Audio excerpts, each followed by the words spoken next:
लाल किला का नाम आते ही हमारे मन में सबसे पहले दिल्ली का लाल किला याद आता है, लेकिन दिल्ली के अलावा भी एक आगरा में लाल किला है जिसे कि शाहजहां ने ही बनवाया था। तो भारत में कुल 2 लाल किले हैं, एक जिसमें से दिल्ली का है और दूसरा आगरा का लाल किला है। और अभी मैं आगरा के लाल किले के ठीक बाहर हूँ और सामने आप लोगों को यहाँ का लाल किला दिख रहा होगा, जो कि बहुत ही प्यारा और बहुत ही खूबसूरत बना हुआ है।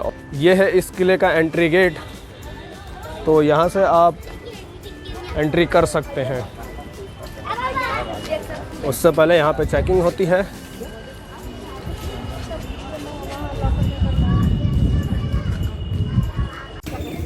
तो अभी हम एंट्री कर रहे हैं लाल किला के अंदर और यहाँ पर हमने किया है ये गाइड और ये बताएंगे इस पूरे लाल किला के बारे में। देखो ये यहाँ तक आप लोगों ने 3 गेट पार कर दिए। आप लोगों ने ध्यान से नहीं देखा कि जब पहला गेट जहाँ पर आपका पुलिस चेकिंग हुआ उस गेट को अमर सिंह गेट कहा जाता है। अमर सिंह राठौर शाहजहां के कमांडर हुआ करते थे, चीफ कमांडर। जहाँ पर आपका टिकट स्कैन हुआ, टिकट चेक हुआ, उस गेट को नौबत खाना, अगर कोई राजा आता था ना तो उसका वहाँ पर वेलकम होता था। और सबसे आखिरी गेट ये वाला जिसको कहते हैं अकबरी गेट।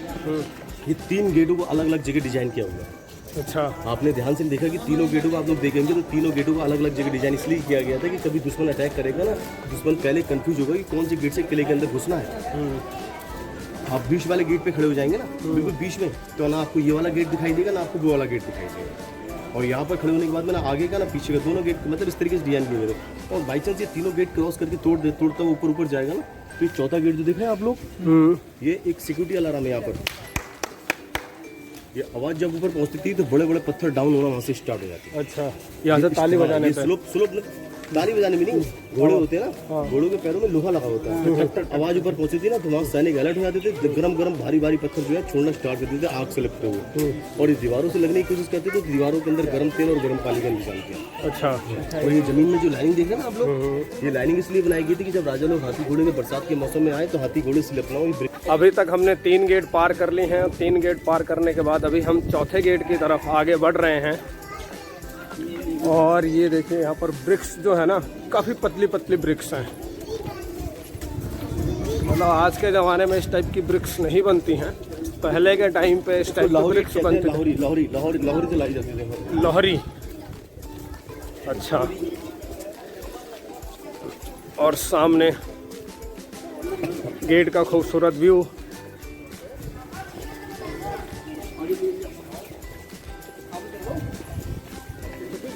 यहाँ से इस गेट से हमें राइट टर्न लेना होगा और राइट टर्न लेने के बाद आगे हम घूमेंगे।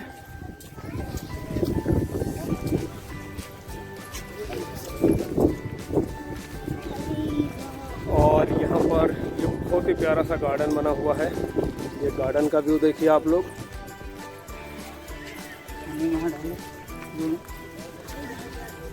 और ये अंदर की तरफ से बाहर वाले बाउंड्री वॉल का व्यू। ये देखो पीछे जो बैरिकेड देख रहे हैं आप लोग सिस्टर, ये बैरिकेड के पीछे ये बैरिकेड भारतीय रहती है, भारतीय सेना रहती है यहाँ पर। ये बैरिकेड्स का जस्ट उधर इंडियन आर्मी 2 भागों में डिवाइड किया हुआ है। आगरा फोर्ट लगभग 75% भाग इस तरफ है और केवल 25% भाग जो है राजाओं की फैमिली के लिए बनाया गया है। ये पूरा 2.5 किलोमीटर के अंदर है। ये 1/2 किलोमीटर का भाग है, ये 2 किलोमीटर का भाग इस तरफ है। पहले मुगल आर्मी रहती थी लेकिन आज हमारी भारतीय सेना। उस तरफ कोई भी पैलेस नहीं बने हुए। और ये जहांगीर का स्नान कुंड। अब आप लोग थोड़ा ध्यान से सुनिए, ये जो टब देख रहे हैं ना आप लोग, ये एक ही पत्थर में से काट करके बनाया हुआ है, इसमें कोई भी जॉइंट नहीं है। ये दरअसल जयपुर के राजा थे, राजा मान सिंह। राजा मान सिंह का नाम सुना? हाँ जी, हाँ जी। राजा मान सिंह जो थे वो महारानी जोधाबाई के भाई हुआ करते थे। और महारानी जोधाबाई की जो बेटा पैदा हुआ था ना, उसका नाम पहला नाम सलीम रखा गया था, जो अकबर का बेटा था। तो उस सलीम को जहांगीर और सलीम एक ही राजा के नाम है। जहांगीर का जब 10वां जन्मदिन आया तो राजा मान सिंह ने अपने भांजे को टप ये गिफ्ट दिया। दरअसल उसको भांजा लगता था वो।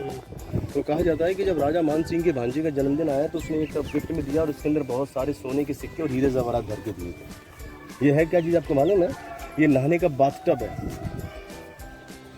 सलीम जब 10 साल की उम्र के थे ना तो गुलाब जल के पानी से नहाते थे इसके अंदर।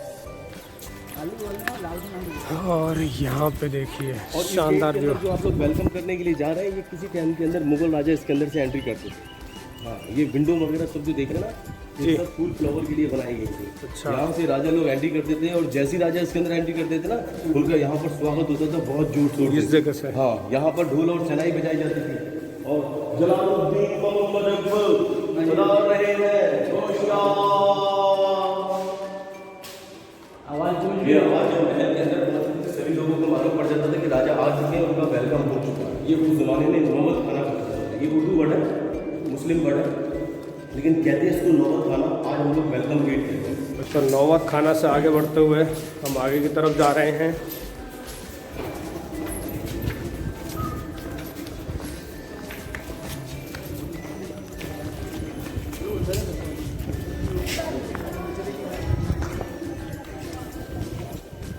थोड़ा ध्यान से सुनिए। जिस महल में आप अभी खड़े हुए हैं, इस महल को रंग महल के नाम से जाना जाता है।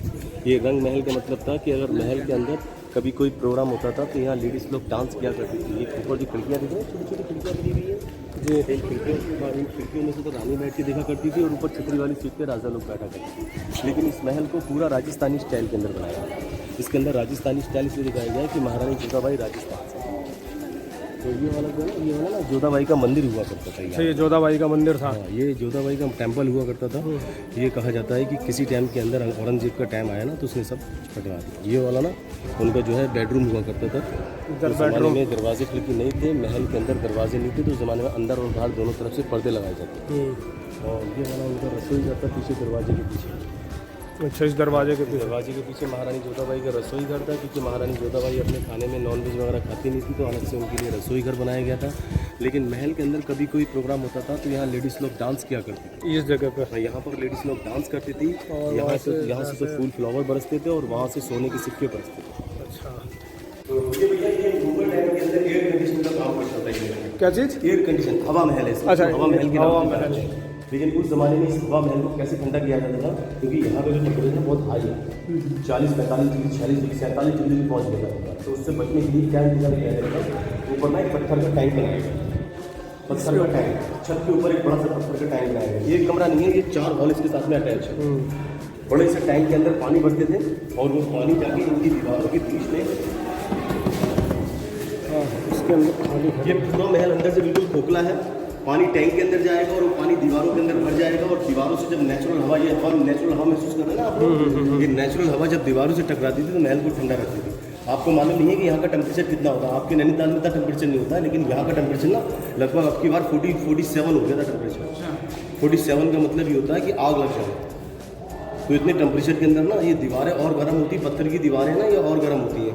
तो दीवारों को ठंडा करने, दीवारों के बीच में पानी भर जाएगा और दीवारों से जब गर्म हवा टकराएगी तो वो महल को अंदर ही लगेगी, वो महल को अंदर से ठंडा रखेगी। तो नाम रखा गया हवा महल। हवा महल।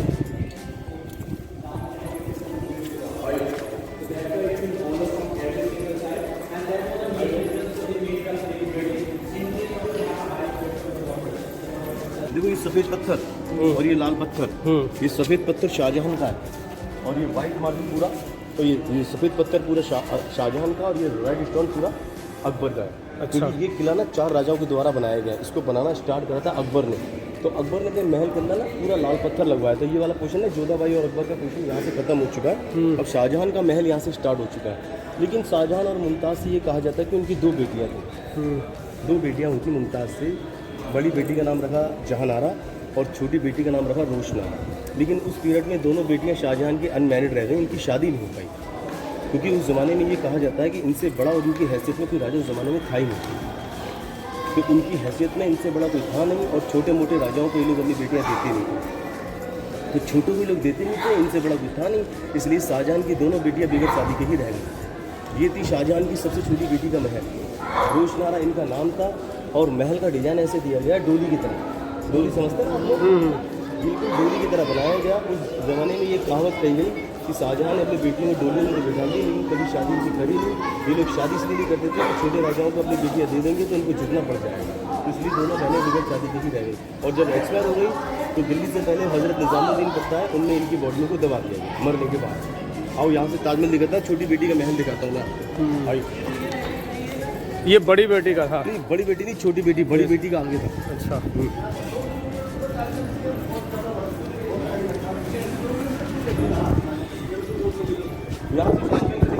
यहाँ से देखिए ताजमहल का खूबसूरत व्यू। ये दिख रहा है, मैं आप लोगों को जूम करके दिखाता हूँ। ये देखिए यहाँ से ताजमहल का व्यू बहुत ही प्यारा और बहुत ही खूबसूरत आ रहा, और नीचे यमुना नदी बह रही है। दोस्तों अभी हम लोग खड़े हैं रोशनारा के महल में, और यहाँ से ताजमहल का खूबसूरत व्यू आप लोगों को बैकग्राउंड में दिख रहा होगा। अभी यहाँ पर हवा भी काफ़ी अच्छी चल रही है, काफ़ी ठंडी ठंडी हवा चल रही है, और यहाँ का व्यू काफ़ी खूबसूरत और काफ़ी अच्छा है। तो अभी हम रोशनारा के महल से होते हुए शाहजहाँ के बेडरूम की तरफ चल रहे हैं, और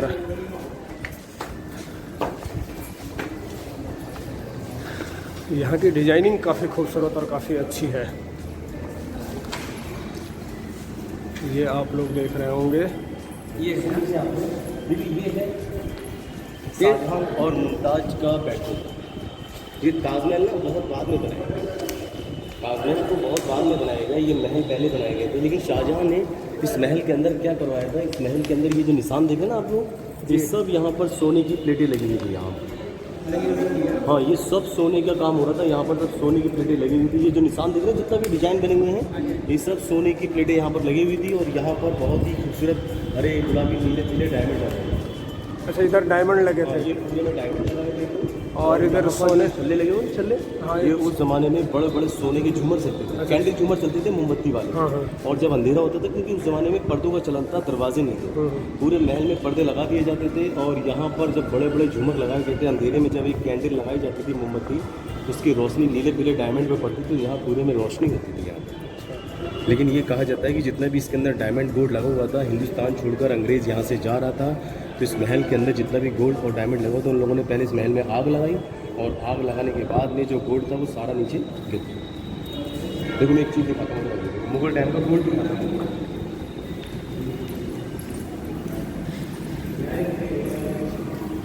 इधर आइए, तो आप थोड़ा ध्यान से देखो, तो यहाँ पर देखो ये हल्का हल्का से शाइनिंग मार रहा है ना। हाँ हाँ, उधर से आगे देखिए, यहाँ पर आगे खड़े होंगे, देखिए ये जितना हल्का हल्का तो शाइनिंग मार रहा है, सब गोल्ड चमक रहा है। ये गोल्ड है। उस जमाने के अंदर अंग्रेज़ों ने गोल्ड कैसे निकाला, इस महल के अंदर ना पहले आग लगाई थी। आग लगाने के बाद में जो गोल्ड होता है ना, वो थोड़ा सॉफ्ट हो जाता है, और जिस चीज़ से चिपकाया गया था ना, वो गोंद होती है, तो वो गोंद थोड़ी मुलायम हो गई, सारा सोना नीचे गिर गया, और जो नहीं गिरा फिर ऐसे क्रोश करके निकाला, और उसका थोड़ा सा अंश रह गया है, थोड़ा सा बहुत हल्का सा रह गया। के अंदर पूरे में शाहजहां और मुमताज रहा करते थे, बीच में उनका ये बेड होता था। देखो यहाँ पर एक छोटे छोटे छल्ले देख रहे हैं ना आप लोग। हाँ जी, ये छोटे छोटे छल्ले पहले अंदर पर्दे के लिए लगाए जाते थे, पहले पूरे में सेफ्टी के लिए अंदर पर्दा लगाया जाता था, फिर हैवी कॉटन बाहर से बना, बड़ा बड़ा हैवी कॉटन जो हवा चल रही है, और ये हवा बनाई गई थी, ये विंडो बनाई गई थी हवा के लिए। तो उस ज़माने में इस महल को शाहजहां बादशाह और मुमताज बेगम यूज किया गया। ठीक है, तो शाहजहाँ के बेडरूम से अभी हम जा रहे हैं बाहर की तरफ, और यहाँ पर कुछ फाउंटेन्स लगे हुए हैं। देखो ये जो छल्ले दिख रहे हैं आप लोग, हाँ ये छल्ले दिख रहे हैं, ये सारे छल्ले मुगल टाइम के हैं। ये छल्ले उस ज़माने में इसलिए लगाए गए थे कि जब प्राइवेट रूम को सेव करना होता था, तो पूरे महल को बाहर से ढक दिया जाता था, मतलब पर्दे खींच करके बांध दिए जाते थे। ये नीचे जो हुक्स बनाए गए ना, नीचे जो लाइनिंग लगाई गई है, नीचे लाइनिंग बनाई गई है। कौन सी लाइनिंग मालूम? ये नहीं भैया, ये लाइए, ये रस्सी से टाइट करके, ऐसे बहुत टाइट करके खींच के बांध दिया जाता था, अच्छा। ताकि पानी और हवा धूल मिट्टी ना जाए, अंदर ना जाए और पर्दे हिले ना। और वो सामने देखो बहुत सारे दरवाजे बने हुए देख रहे हैं ना आप लोग? हाँ वो दरवाजे ये हैं। अकबर बादशाह का हरम हुआ करता था। अकबर बादशाह जो जीत करके लेके आते थे ना रानियों को, सभी रानियों को इनके अंदर ठहराया जाता था। लगभग 4500 रानियाँ थी अकबर के पास में। उसके बाद में प्लस थी, वो तो अलग से थी, लेकिन उसकी प्रोफेशनल रानियाँ अलग से थी। सबसे बड़ी उसकी सलीमा बेगम थी, सबसे मुस्लिम भी थी। उसके बाद में फिर एक क्रिश्चियन रानी थी, जिसका नाम था मरियम। तो लास्ट में सबसे रानी छोटी जो थी ना, वो थी जोधा बाई। लेकिन शादियाँ बहुत सारी थी अकबर बादशाह के पास में, लेकिन औलाद किसी से पैदा नहीं हुई। जो औलाद पैदा हुई थी ना, वो बड़ी मन्नतों से हुई थी, जिसका नाम पहले सलीम रखा गया था, महारानी जोधा बाई से। और ये नीचे जो गार्डन देख रहे हैं आप लोग, ये किसी टाइम के अंदर अंगूरी बाग हुआ करता था। अच्छा ये अंगूरी बाग, ये गार्डन, ये है दूसरी बेटी शाहजहां की। अच्छा ये दूसरी बेटी शाहजहाँ का उसका महल है, रोशनारा थी वो और ये रोशनारा जहांआरा थी। अगल बगल दोनों बड़ी बेटी छोटी बेटी। रोशनारा और ये जहांआरा। शाहजहाँ अपनी बेटियों की शादी तो नहीं कर पाए, लेकिन उनको डोली में ज़रूर बिठा दिया। ये जो है ना पूरा डोली के आकार का है।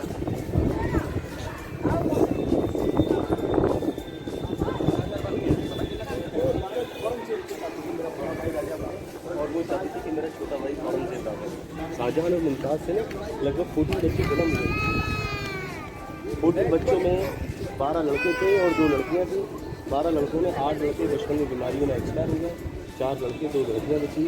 कहा जाता है कि सबसे बड़े लड़के का नाम दारा शिकू था, उससे छोटे का नाम शाह शूजा था, तीसरे का था मुराद बख्श और चौथा था औरंगजेब।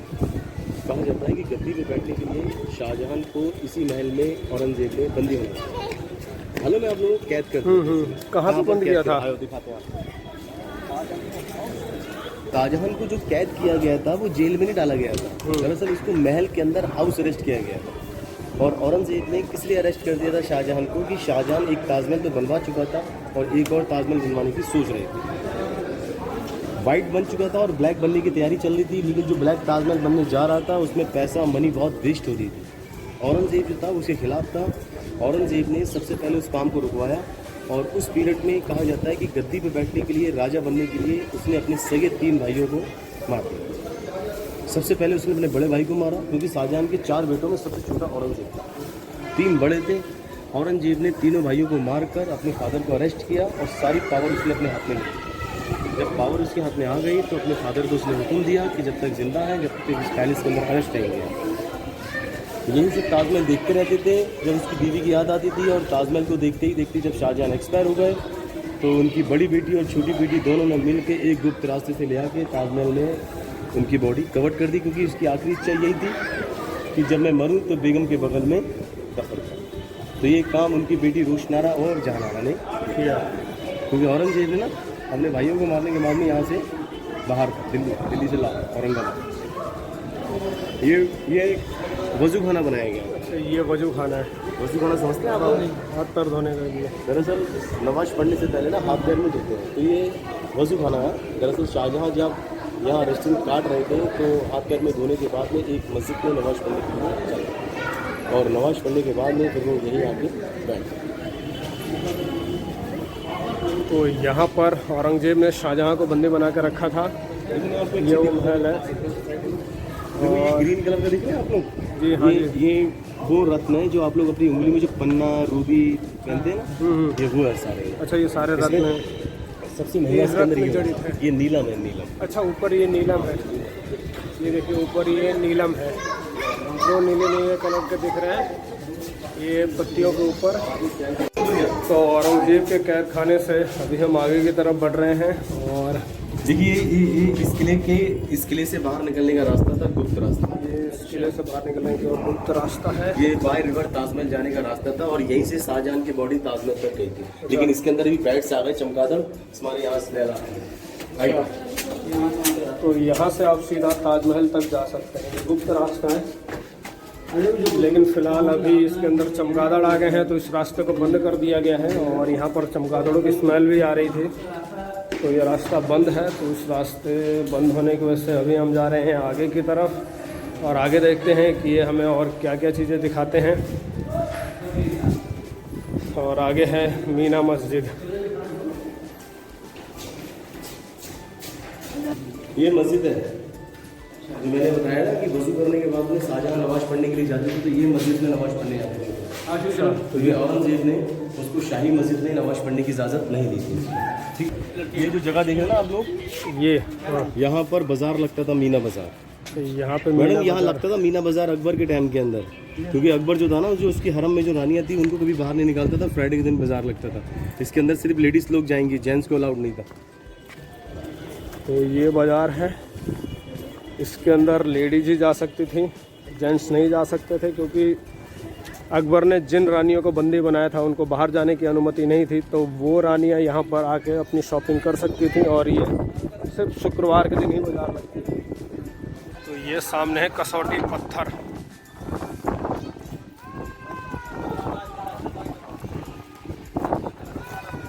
ये फ़िलहाल क्रैक हो चुका है। ये फोर्ट काफ़ी अच्छा बना हुआ है और मेंटेन भी काफ़ी अच्छे तरीके से किया गया है। बहुत ज़्यादा साफ सफाई होती है यहाँ की। देखो ये छल्ले बने ना, छोटे छोटे छल्ले बने हुए, ये उसके पत्थर के बीच में। ये बीच में छल्ले। हाँ, छल्ले हैं। ये मीना बाजार में कभी अंधेरा हो जाता था तो यहाँ पर मशाल के डंडे गाड़े जाते थे। अच्छा, समझते हैं आप लोग? हाँ जी हाँ जी। ये मशाल यहाँ पे, ये जो छल्ला दिख रहा है, ये देखिए इसके अंदर जो होल दिख रहा है ना, इसी में मशाल लगाई जाती थी। ताकि जो मीना बाज़ार है उसमें रोशनी बनी रहे। तो अभी हम आ गए हैं इसके दूसरी साइड में और यहाँ से हम देखेंगे ताजमहल को, जो कि थोड़ा बड़ा दिखता है इधर से, हालांकि वो थोड़ा सा दूर है। ये वाली जो जगह है ये दूर है और वो उस साइड में जो था ना वो पास है, लेकिन वहाँ से छोटा ताजमहल दिख रहा था और उधर से ये कह रहे हैं कि बड़ा ताजमहल दिखेगा। तो देखते हैं यहाँ से। ताजमहल की तरफ देखिए, यहाँ से बड़ा दिखेगा। वास्तव में यहाँ से ताजमहल जो है हमें बड़ा दिख रहा है, लेकिन आपके कैमरे के अंदर दिखाई दे। कैमरे के अंदर तो वैसे ही नहीं आता, कैमरे के अंदर तो पास से भी नहीं आता, दूर से भी नहीं आता। लेकिन मैं तो बता दूंगा आपको, आप बताइए, मैं आपकी जनरल दिखता हूँ क्या है। ये देखिए बड़ा दिख रहा है यहाँ से ताजमहल, जबकि हमको यहाँ से ताजमहल बहुत बड़ा दिख रहा है। छोटा दिख रहा है। कोई छोटा नहीं है, कोई नीचा नहीं, कोई नहीं, सब बराबर है। अगर ये ताजमहल आप लोग यहाँ से देख रहे हैं ना, तो किस लिए हमको बड़ा दिख रहा है कि यहाँ से ना हम लोग सिर्फ ताजमहल को देख रहे हैं, बाकी चीज़ें नहीं देख रहे हैं। यहाँ से हम लोग सिर्फ ताजमहल देख रहे हैं। और जब हम लोग बैरिकेड के पास में ताजमहल देख रहे थे तो ताजमहल के आसपास का रिवर वगैरह, उसका रिवर वगैरह। अच्छा, फिर भी छोटा तो दिख रहा है। नहीं, दरअसल हम लोग जब वहाँ पर खड़े थे, किसी भी वहाँ जगह हमें रोड दिख रही थी, नदी दिख रही थी, रेलवे ब्रिज दिख रहा था, जंगल दिख रहा था। यहाँ से सिर्फ हमें ताजमहल दिख रहा है, इसके अलावा हमें कुछ भी नहीं दिख रहा। इस वजह से यहाँ से हमें ताजमहल जो है बड़ा दिखाई देता है। पहाड़ को जब लोग ऐसे देखेंगे ना, तो वो पहाड़ ना जमीन के अंदर दिखाई देता है। वो जमीन का जो गैप है, हम लोग दूर से देखेंगे, वो जमीन का गैप खत्म हो जाएगा ना, तो ऑटोमेटिक पहाड़ बहुत बड़ा दिखने लगेगा। इस तरीके से इसको डिजाइन, लेकिन ताजमहल को इस तरीके से डिजाइन किया गया था कि ताजमहल को शाहजहां हर जगह से बनते हुए देखना चाहिए। वो साल 2 साल में तो बन के तैयार हुआ, कुछ कम 22 साल के अंदर बन के तैयार हुआ था और दिन और रात काम चला था तब 22। थोड़ा आराम करना, और यहाँ पे आराम से उतरना है क्योंकि ये स्लोप वाली सीढ़ियाँ हैं और वास्तव में थोड़ा सा फिसलनदार नहीं है।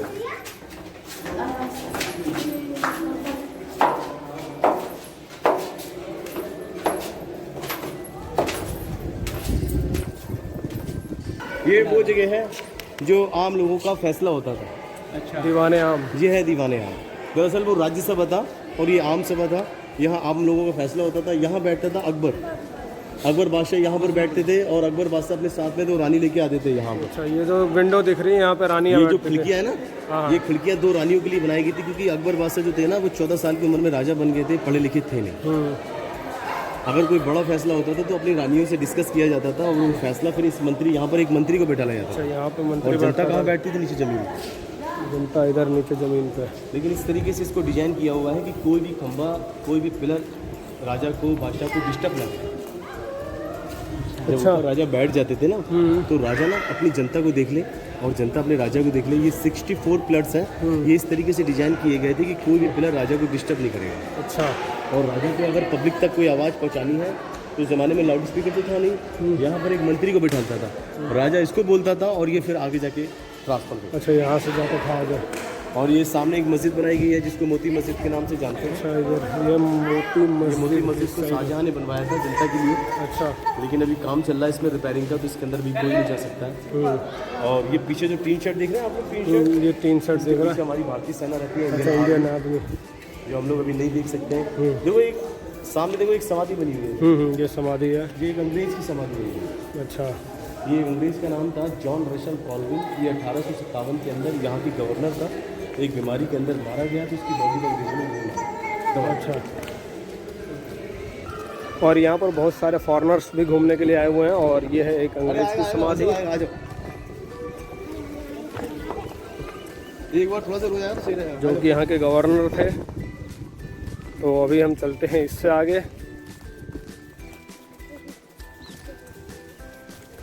और यहाँ पर भी एक गार्डन बना हुआ है। तो गार्डन तो इसमें बहुत सारे बने हुए हैं और यहाँ से ये यहाँ की मस्जिद और ये मस्जिद का पूरा व्यू है।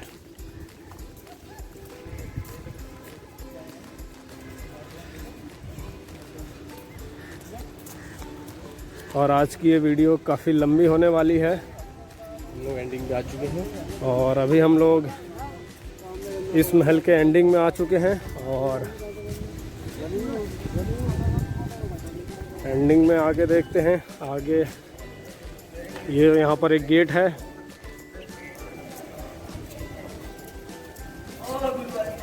और यहाँ से काफ़ी लोग इस किले के अंदर आ रहे हैं।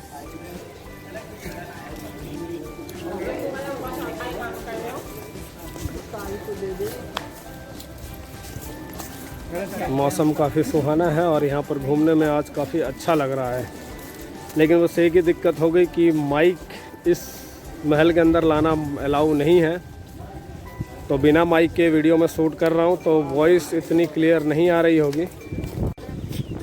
दोस्तों, अगर आप इस खूबसूरत फोर्ट को घूमना चाहते हैं तो यहाँ की एंट्री फीस 50 रुपीज़ पर पर्सन की है, और अगर आप चाहें तो यहाँ पर गाइड भी ले सकते हैं। गाइड का जो चार्ज है वो 400 से 500 रुपये है, तो आप यहाँ पर गाइड ज़रूर करें, तभी आपको ये फोर्ट समझ में आएगा। और ये देखिए हमारे छोटे उस्ताद को गिलहरियों के साथ खेल रहे हैं ये।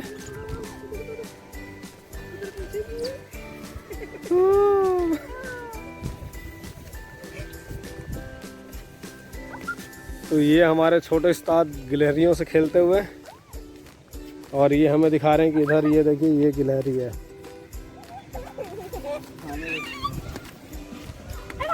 भवानी।